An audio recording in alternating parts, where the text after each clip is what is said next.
Hai polis ni yago rom jakha sidik geran tuija khoroksa sikla lakni slai kabang rangni sidik geran bai khoroksana romkha agartala rail police patimung patika mia krak shala koktomani bisingti saiman kha salburom ni hai mia krak salni shalabo train rogo thanglai sok khlaimani police rok naicirlayo mani khani rok ajoraono sanjani damba hai tamphuro khoroksa sikla trolley tei bag rok tuijak খাই station বেড়াইতং মানি আ জরাওনো বনখা mythic জাগৈ রমিলায় police তে বিনি Thani মানখা 25 KG সিদিগ্রান তেও সিদিগ্রান রাজস্থান তলাং জাগনাই হনৈব সাক বাইথাং গসিকা সিদিগ্রান তৈজাক সিকলা তে রমজাগনাইনি কামি বহাইন রাজস্থান হनै সাইমানখা কক্তমানি বিসিংতি রমজাগনাইনি মুং সুবাস জাট উমর থামচি বিসিনি স্রাংশল বনতিসা জাগনাই দরবার নগ police remand সাनै সালথামনি বাগৈ হাইহনি সাইখনারকা ওসি তাপস দাস।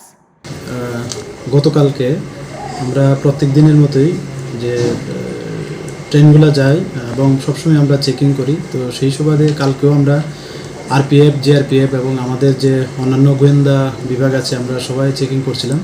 তো এমন সময় তখন সন্ধ্যা আনুমানিক প্রায় 5:30 সাড়ে 5:30 হবে, তখন দেখলাম যে একজন ছেলে সে পার্সেল অফিস দিয়ে সঙ্গে ট্রলি এবং একটা পিট্টু ব্যাগও আছে নিয়ে আমাদের স্টেশনের দিকে ঢুকছে আর কি।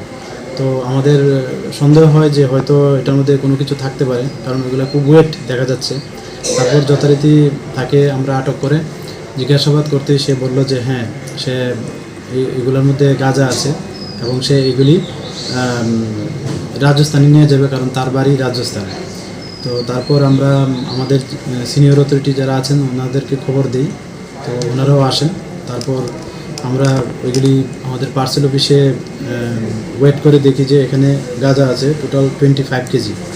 তো ওকে জিজ্ঞাসাবাদ করলে বলে যে প্রত্যেকটি প্রায় 4000 কেজি করে কিনেছে, তো এই সুবাদে প্রায় 1 লাখ টাকার মতো হয়। এবং পাশাপাশি সে এখন পর্যন্ত এটাও স্বীকার করেছে যে ওইগুলি নাকি তাদের এখানে প্রায় 20,000 করে বিক্রি হয়। তো এই সুবাদে এগুলির দাম প্রায় 5 লাখ টাকার মতো হয়ে যায়। তো এরকম আমরা কন্টিনিউ চলছে আর কি। হ্যাঁ, নামটা কি? ওর নাম সুভাষ জাট, বয়স 30 বছর, আর এমনিতে ওনার গ্রামের নাম চাউমু, জয়পুর, রাজস্থান। এই পর্যন্ত এক সপ্তাহে কতজন এনডিপিএস কেসে মানে আটক করা হয়েছে? এই পর্যন্ত আমাদের রেল স্টেশনে 12 জন অ্যারেস্ট হয়েছে।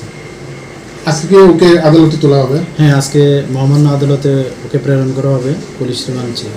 কতদিনের চাকরি পুলিশ? 3 দিনের পুলিশ রিমান্ড চাওয়া হবে।